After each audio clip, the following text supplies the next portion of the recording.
तो जैसे कि आपको पता ही है कि हमारे नंबर भी हमने कुछ हेल्पलाइन नंबर भी जारी किए हुए हैं उन एनआईएस स्टूडेंट्स के लिए जिनको बहुत ज़्यादा दिक्कतों का सामना करना पड़ता है। तो उनके सबसे ज़्यादा जो क्वेश्चंस हमारे पास मैसेजेस आ रहे हैं या कई बार कॉल्स भी आती हैं, वो यही पूछ रहे हैं कि अगर अभी तक भी हमने कुछ नहीं पढ़ा हो तो क्या अभी कुछ ऐसा हो सकता है कि हमारा जो पेपर है उसमें हम पास हो जाएं, या कुछ ऐसा हो सकता है कि कुछ ऐसे नोट्स हमें अवेलेबल मिल जाए जिन नोट्सों को करने के बाद ही हम यहाँ पे पास हो जाएं।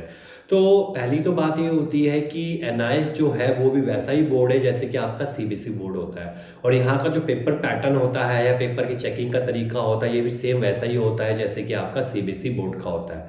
लेकिन कई बार स्टूडेंट इसको ध्यान नहीं देते हैं और वो सोचते हैं कि पेपर से 10 से 12 दिन पहले वो पढ़ना स्टार्ट कर देंगे तो यहाँ पर वो पास हो जाएंगे। अब यहाँ पर जो होता है, यहाँ पर अब गेम चलती है हेड और टेल वाली। पास हो भी सकते हो, नहीं भी हो सकते, लेकिन अब आपको करना क्या, देखिए।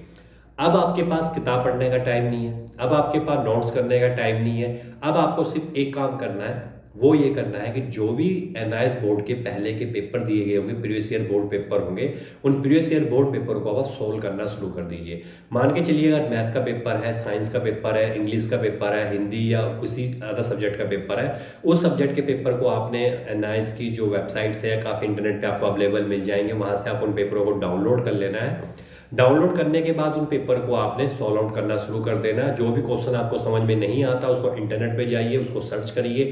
सर्च करने के बाद जो आंसर उस पर दिया गया उसको आप एक कॉपी पे लिख लीजिए। अगर आप ऐसे एक या दो पेपर को अच्छे तरीके से सॉल्व आउट कर लेंगे तो हो सकता है कि जब पेपर देने के लिए जाएंगे तो उससे मिलते जुलते जो भी क्वेश्चन आएंगे आप उनको उसी ही भाषा में लिख लीजिए जो आपने याद किया हुआ है। अगर आप ऐसा करेंगे तो हो सकता है कि यहाँ पर आप पॉइंटों में या थोड़े से अच्छे नंबर लेकर पास हो जाए।